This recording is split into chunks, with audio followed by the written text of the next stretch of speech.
It doesn't matter what is your level of intelligence, what is your level of capability, introvert, extrovert, this, that, doesn't matter. Do you have the courage and commitment to make the possibility into your reality? That's all the question is. There is no such thing as extrovert or introvert. Do not classify people like that. Some people see that they need to act and reach out. Some people see there is not much need for that. So maybe they are not on the Twitter and Facebook and whatever, this doesn't mean they're introvert. They have a life of their own. The difference between this extrovert or introvert is, it's like mistaking your exhalation for inhalation and inhalation for exhalation. We should not judge people like this. Every human being has a right to be whichever way they want. But now the question is, if I am not extrovert, will I be able to do things in the world? That's the main aspect of the question. See, your ability to do things is not because you want to do things. I want to do something is my desire. Desire is just an intention. An intention won't make things happen. An intention will only set direction. Still you have to make the journey, isn't it? Process is an end in itself. If you are absolutely devoted to the process, something will come out. But now we are interested in the consequence, not in the process. This goal-orientedness, I want to get there, I want to get there, we become too goal-oriented. Goal-oriented means we are interested in the consequence, but we are not interested in the process.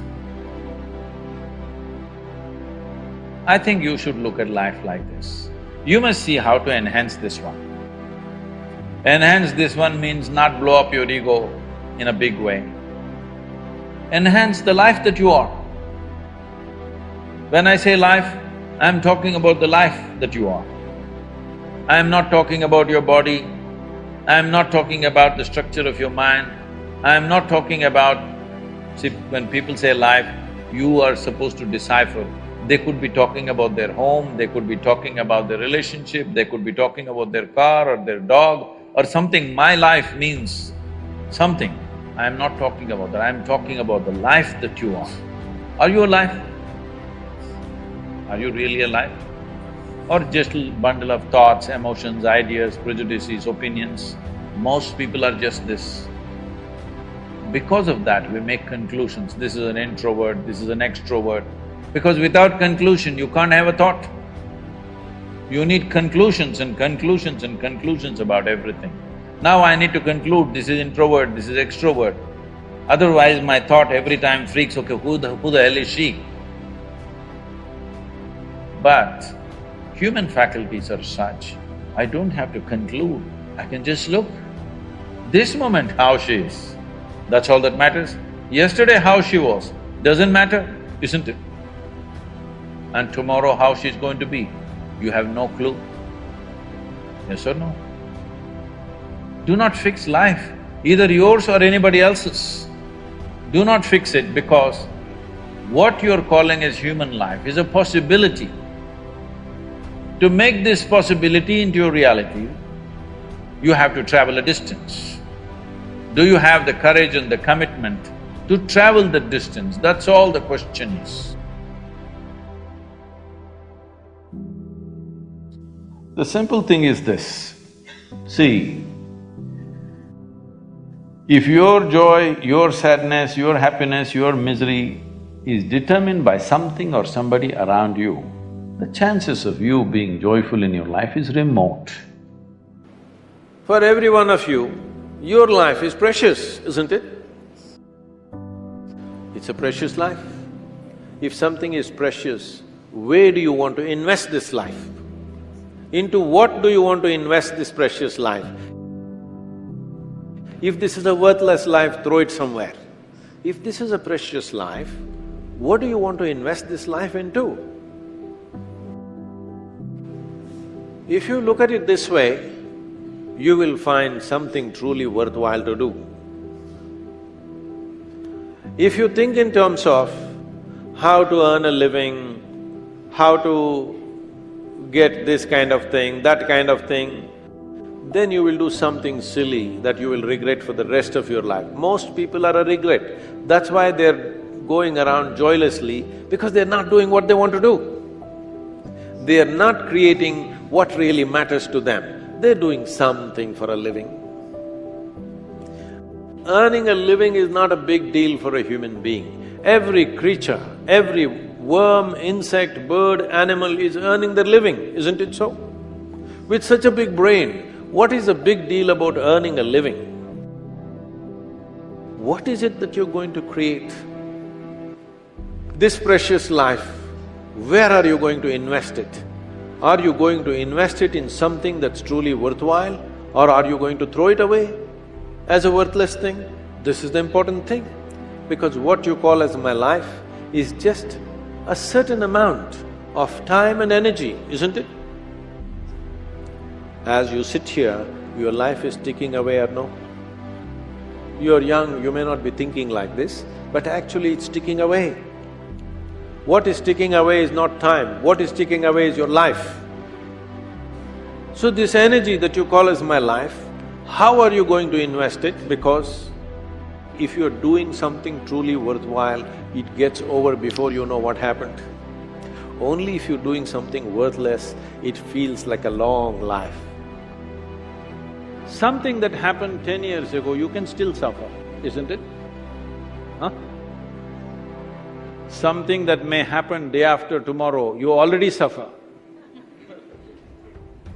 What happened 10 years ago or even 10 days ago, does it exist right now? Does it exist right now? What may happen day after tomorrow, does it exist right now? No. So if you suffer something that does not exist, should we call you sane or insane?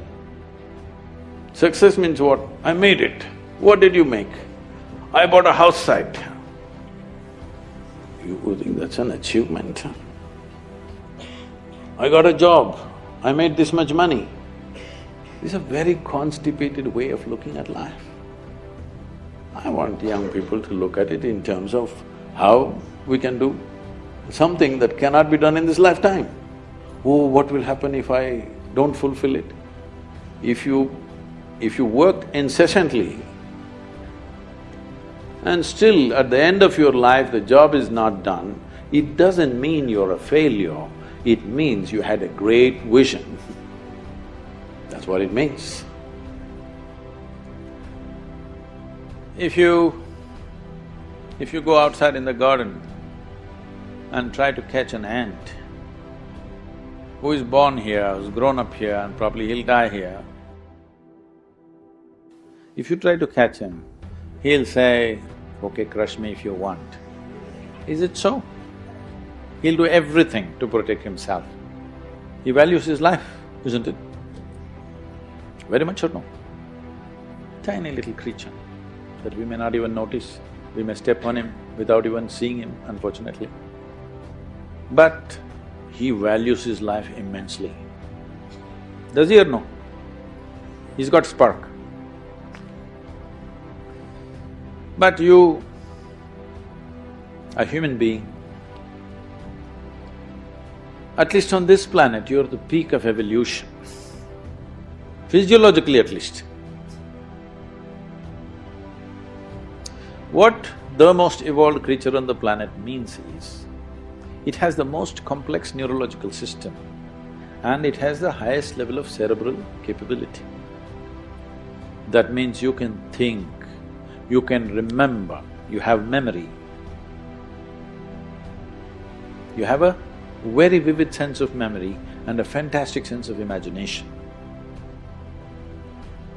An ant doesn't have such a vivid sense of memory, nor does he have any great imagination. He has some. But he has a presence of mind about the life that he is living. Because the education systems that you're going through right from kindergarten level is such that it is about everything except you. Somebody is PhD in tourism, somebody is PhD in biotechnology, somebody is PhD in something. Nothing about this. How does this function? There is no attention at all. A human being exists in 3 times. He lives because of the richness of his memory. The present experience is important, and how vivid is your imagination for tomorrow is very important.